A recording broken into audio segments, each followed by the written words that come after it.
Agency ప్రాంతంలో 1/70 చట్టంపై రాష్ట్ర ప్రభుత్వం వైఖరి స్పష్టం చేయాలని సిపిఐ జిల్లా సహాయ కార్యదర్శి తోట జీవన్న డిమాండ్ చేశారు. కోరపం మండలంలోని ఏజెన్సీలో పోరండంగూడలో జిల్లా కార్యవర్గ సభ్యులు కుడంగి లింగరాజు అధ్యక్షతన గిరిజనులందరితో సమావేశం జరిగింది. ఈ సందర్భంగా జీవన్న మాట్లాడుతూ ఏజెన్సీలో అభివృద్ధి జరగాలంటే 1/70 చట్టాన్ని సవరించాలని శాసనసభ స్పీకర్ అయ్యప్ప పాత్ర ప్రకటించాడని సిపిఐ గిరిజనులందరికీ తీవ్రంగా ఖండిస్తున్నారన్నారు.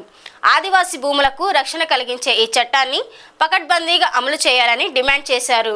జనవరి 27న విశాఖపట్నంలో జాతీయ టూరిజం ఇన్వెస్టర్ల సమిట్ సందర్భంగా జరిగిన సభలో స్పీకర్ చేసిన వ్యాఖ్యలు ఆదివాసులో తీవ్రమైన ఆందోళన కలిగించే విధంగా ఉన్నాయని అన్నారు.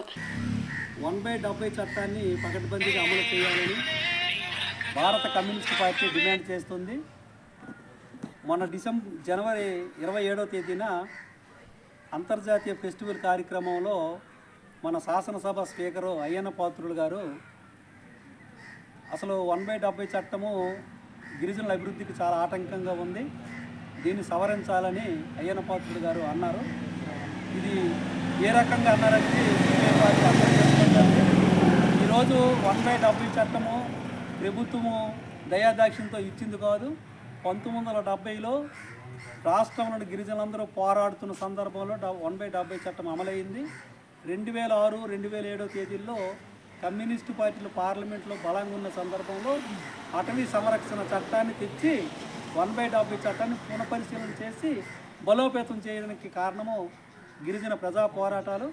అసలు 1/70 చట్టం ఉంటేనే గిరిజన భూములకు కానీ గిరిజనుల కొండలకు కానీ పూర్తి అధికారం ఉంటుంది. వాళ్ళు ఎక్కడి నుంచి ఏదైనా పండించుకోవాలన్నా ఏది చేసుకోవాలన్నా గిరిజన పూర్తిగా హక్కు ఉంటుంది. ఇది బీజేపీ ప్రోగ్రాంలోనే గిరిజనులందరినీ కూడా కొండల్లో నుంచి ఏజెన్సీల నుంచి తరిమిసి ఆ కొండల్ని గృహాలన్నింటినీ కూడా పెద్ద పెద్ద కార్పొరేట్లకు అప్పచెప్పాలని ప్లాన్లో భాగంగానే అయ్యన్న పాత్రుడు గారు అన్నారని అర్థమవుతుంది. ఈ మాటను వెనక్కి తీసుకోవాలి. 1/70 చట్టాన్ని